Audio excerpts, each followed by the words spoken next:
do what works for you. Just do what you feel, right? And so if you feel like meditating, if you feel like what really makes you feel grounded is being outside or gardening or watching the sunset or the sunrise, then do that. What's your carnal theory?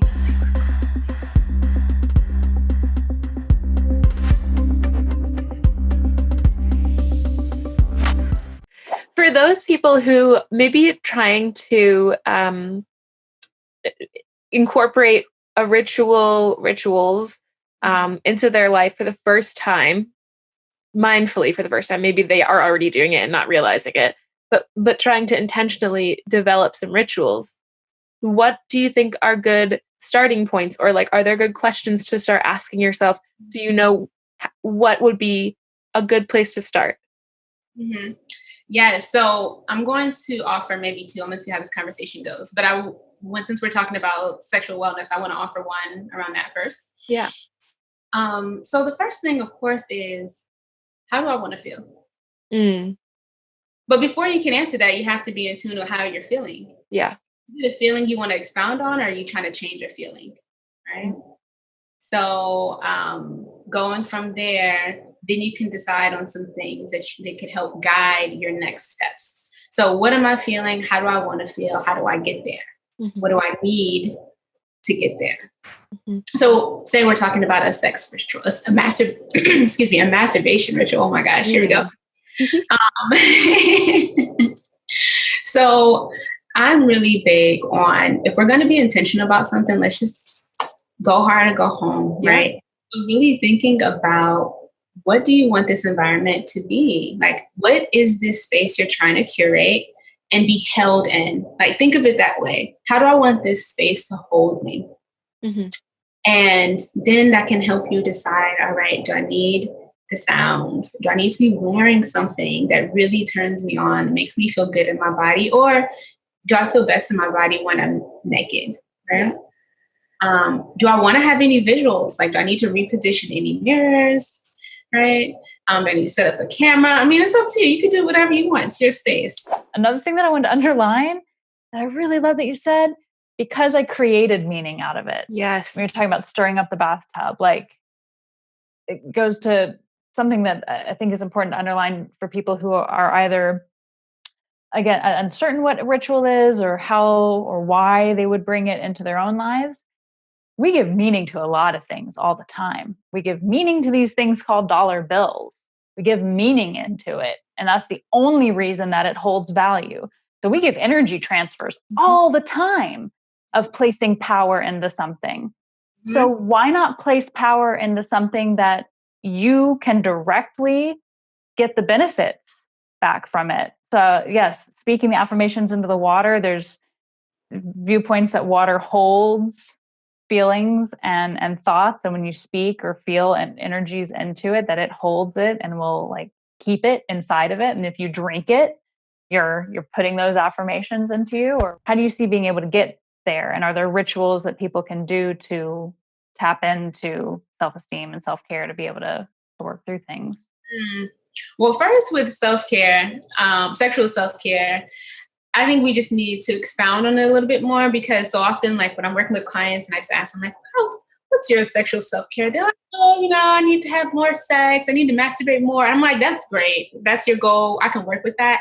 But sexual self-care goes deeper than just what you are doing sexually, right? It's about, how you are engaging with your body. It's about your understanding of your sexual choices. It's about you being able to advocate for your sexual needs, your reproductive needs, your contraceptive needs, right? And it's also about your physical, emotional, mental, and your social well-being, how that stuff is impacted by your sexual practices and your behaviors. So when we're talking about rituals, when it comes to sexual self, I think it can be something as simple as when you wake up in the morning and you take a shower, right? And you are engaging in touch with your body in a way that's sensually pleasing, right? So how are we exploring the words of sexual and sensual, where it can be a full body or an embodied experience with just yourself through self-massage, right? That can be sexual self-care. It doesn't have to be sex in the sense of a shared experience with the partner. It doesn't have to, of course, include any type of penetration. It doesn't have to include any genital play at all, right? It could be a gentle touch on the neck, right? Okay, let me stop doing that. So. Do what you're feeling. And so really looking at the different things that you can do for yourself, with yourself, by yourself, that is sexually and sensually pleasing on a day-to-day basis. Because meditation is nothing but allowing your mind to be quiet. So you don't have to sit in lotus pose and chant and om and those things. That's one form of meditation. One way that I meditate in the morning is I wash dishes. A lot of people don't like washing dishes, or a lot of people have dishwashers, but I wash dishes because it's a quiet space. My hands are in water. Here we go. Water, blood, liquid, all of that intuitive space. My hands are in water and I'm concentrating on cleaning my dishes. So because I am concentrating on cleaning my dishes, I'm not thinking about anything else. And then that's when I can receive messages, whatever those messages look like for me. So doing something that allows you to quiet your mind so you can focus and allow yourself to receive and be open is a way to honor that mood, that phase, or that cycle. So when it comes to rituals, it's so interesting because when I first started really tapping into my spiritual being, I would always ask other people, so what do you do? You know, what works for you? And then one person said, no, do what works for you. Just do what you feel, right? And so if you feel like meditating, if you feel like what really makes you feel grounded is being outside or gardening or watching the sunset or the sunrise, then do that. And so I always tell people to do what you feel, and then that will guide you. And then over time, you can just build upon that and add more rituals and know what rituals to do during different phases in your life or different seasons. A lot of people hear the word rituals and think, or maybe one of two things. Maybe they think, oh, that's like frou-frou, like crunchy stuff. Like that's not for me. I don't believe in like the healing power of a rock, which is like, sure, maybe that's what you think and that's how you feel. Another perspective might be, I know someone who I mentioned rituals to, and they thought it was like, they thought of it in a purely religious perspective. Because of course, in organized religion, there's lots and lots of rituals. But I think opening that understanding, or expanding our understanding of what a ritual is. I am so sorry if you can hear my cat. I think he found a pen and is smacking it against the door.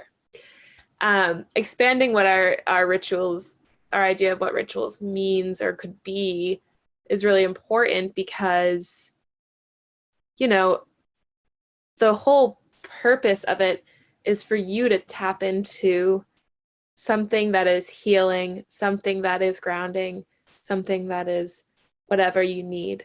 It doesn't have to be, like you said, it could be gardening. It could be watching a sunset. It doesn't have to be speaking an intention into a pebble that you have anointed with your menstrual blood, which is like one thing you could totally do, but it doesn't have to be that. And I think understanding that is really important. Carnal Theory is produced by My Sex Bio, an educational platform empowering people like you to take command of your sexual biography. Our sound design is by David Usma, and theme music by Min the Universe. Video editing is by David Usma, and our assistant video editor and marketing coordinator is Maria Taruque. Follow us on Instagram, Twitter, Facebook, LinkedIn, TikTok, YouTube, and Spotify at My Sex Bio. Visit our website and join our e-letter at mysexbio.org, and support our work by joining our Patreon. Thank you.